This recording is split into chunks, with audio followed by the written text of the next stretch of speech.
Let me take you now to our traffic computer and show you a mess in Norman right now. Southbound I-35 between Main and Lindsay Street. Your speeds there, that's not a joke, it's not a mistake, 1 mile an hour. It's because there's a crash there that has 2 of the lanes blocked off. Crews are working that right now, but a big mess. I-35 southbound in Norman right now. If you've got to head out and start heading south, if you're going to be taking a trip, you might think about alternate routes at this time. If you got to head out in the next 10 minutes or so, take Highway 77 into Norman, then check in on Highway 9 back to the west and back on I-35. We're going to be updating both these stories for you throughout the hour here from the live desk. Thank you. Well, we're gathering new details on some breaking news this morning. A wild chase with a woman driving a stolen ambulance comes to an end on the Kilpatrick Turnpike. Now we're learning that woman was released from the county jail yesterday. Fox 25's Julie Calhoun is live from the jail with the latest. Hey, Julie. Hey, so just 4 hours before police say she stole that ambulance, she was released from this jail, but now she's right back here behind bars. Police say Dasha West was released at 1:15 this morning. She was being charged with assault and battery of a medical personnel. Police say she stole a Pauls Valley ambulance right before 5 this morning at St. Anthony Hospital. Police said the ambulance came to the hospital. They had to rush in a patient, and that's when West walked out and stole the ambulance. Officers were searching for 2 hours, and then OHP began chasing her on the Kilpatrick Turnpike, where that chase ended and she was taken into custody. Nobody was injured in this chase. She does have a previous criminal history. She was arrested for child abuse back in 2004 and domestic violence back in 2014. So right now we're working to get more information on those assault charges. We're also looking to see what her charges are, how much jail time she's facing now, and of course we will be following this developing story for you and keep you updated with the latest. Want to get to some breaking news from the overnight hours. Oklahoma City police say a kidnapping victim has been found safe and sound. Officers located Tyler Timmy Marie Edens this morning safe at a hotel near I-40 and Meridian. Officials say she was kidnapped Thursday night near Northwest 33rd and Blackwelder. The alleged kidnapper is still out there. Also breaking overnight, a person is in critical condition after being hit by a car.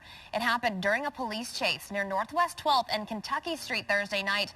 Police noticed the man in the roadway during the pursuit. They say the car being chased didn't stop. And now police are trying to figure out if that injured man, Dion Russell, was a pedestrian or possibly a passenger in the car they were chasing. We'll update you on that story as we get more details this morning. Edmond police still on the hunt for a suspect after a chase. It began around 10:30 last night when an officer tried to pull over the car. The car refused to stop and speeds got up to 90 miles an hour before the suspect ran off the road and crashed into some trees near Wilshire and Bryant. He ran off on foot and is still on the loose right now. No word on the charges or the suspect description. And Oklahoma City police need your help catching a guy who broke into a few cars, and it's all caught on surveillance video. New at 11, Fox 25's Lauren Nevitt joins us live with a look at that video. Lauren.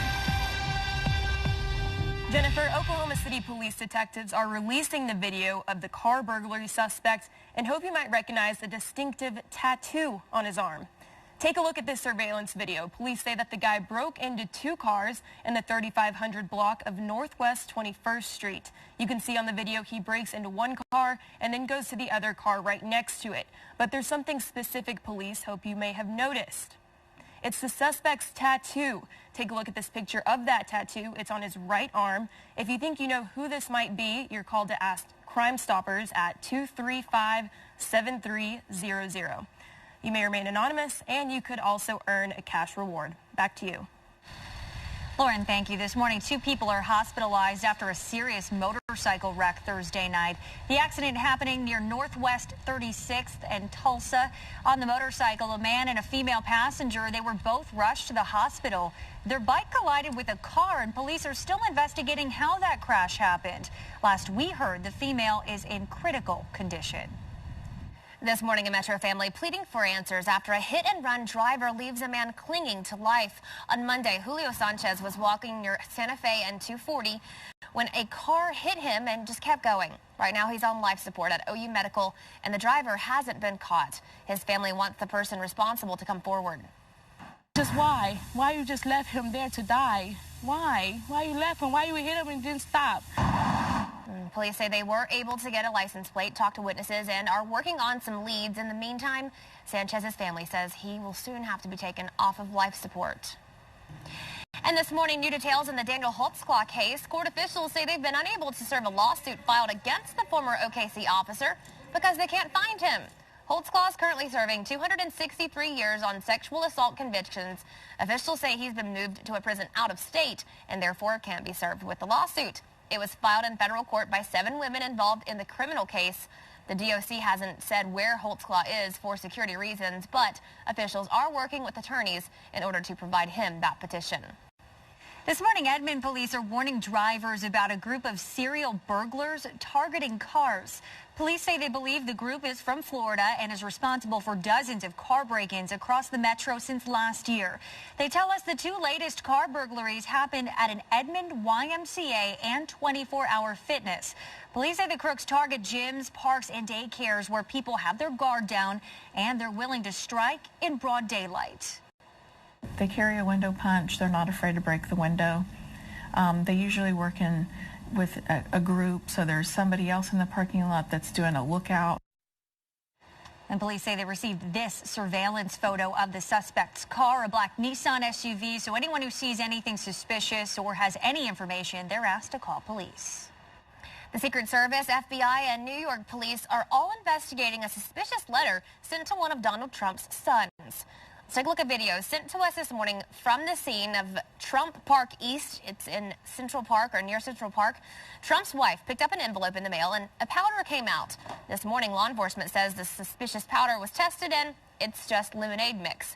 There was also a handwritten note threatening Donald Trump if he doesn't drop out of the race. The letter reportedly postmarked March 7th from a Boston post office. No injuries have been reported. All right, take a look at this. A TV news crew capturing video of a fireball exploding in a barn in Wisconsin. Yeah, it took firefighters 5 hours to get out the fire. The family has owned the land since 1941, and they store tools and motors inside. So far, no word on what actually started the fire, but firefighters say tanks of oxygen in the barn may have touched off the explosion. Good news is no injuries were reported. Well, this morning, hundreds of people living in parts of Texas are demanding answers after floodwaters devastating parts of that area. People living in Orange and Newton counties they're upset because of the extreme flooding from the Sabine River. Now they're considering a lawsuit against the Sabine River Authority. Residents there say officials have put homes and livestock in jeopardy, and they need to take responsibility for it. The record amounts of water have closed highways and flooded homes and will continue to cause big problems today. Terrifying moments for passengers aboard an American Airlines flight. This as the plane was forced to make an emergency landing after it was struck by lightning. The plane was en route to New York City's LaGuardia Airport from North Carolina Thursday evening when it was struck by the lightning. The flight was immediately diverted to JFK following that incident, which left many of the passengers fearing for the worst. There was a flash of light and a big explosion. The plane dipped about 100 feet. I don't know. It just felt like I was on a roller coaster. My last meal is going to be like the bag of peanuts and, the cup of water I got on the flight. It was pretty intense, but I'm glad we made it safe, Can't even imagine that. Well, no one was injured, during that ordeal. The FAA, however, they're investigating that incident. All right, we're back here at the live desk. We continue to follow this breaking news at the City Rescue Mission. Let me show you again the camera that we have high atop downtown where we can see the City Rescue Mission. That's at 800 West California. You can see a number of ambulances and fire trucks there. Fire crews just gave us an update within the last few minutes. We know there were 4 people on a balcony when it collapsed.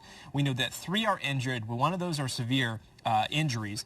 Also, we're told that there was nobody underneath that balcony when it collapsed, so some good news there. Still several MC units that are there on the scene, and if this is an area that you're going to be going down later this afternoon, you need to know that there are lots of streets that are blocked off right now. You can see right now just from the sheer number of police units that are on the scene. This is a big response. We're going to have a live report coming up very shortly. Our crews are on the way, and when we have that, we'll have it for you here on the news at 11.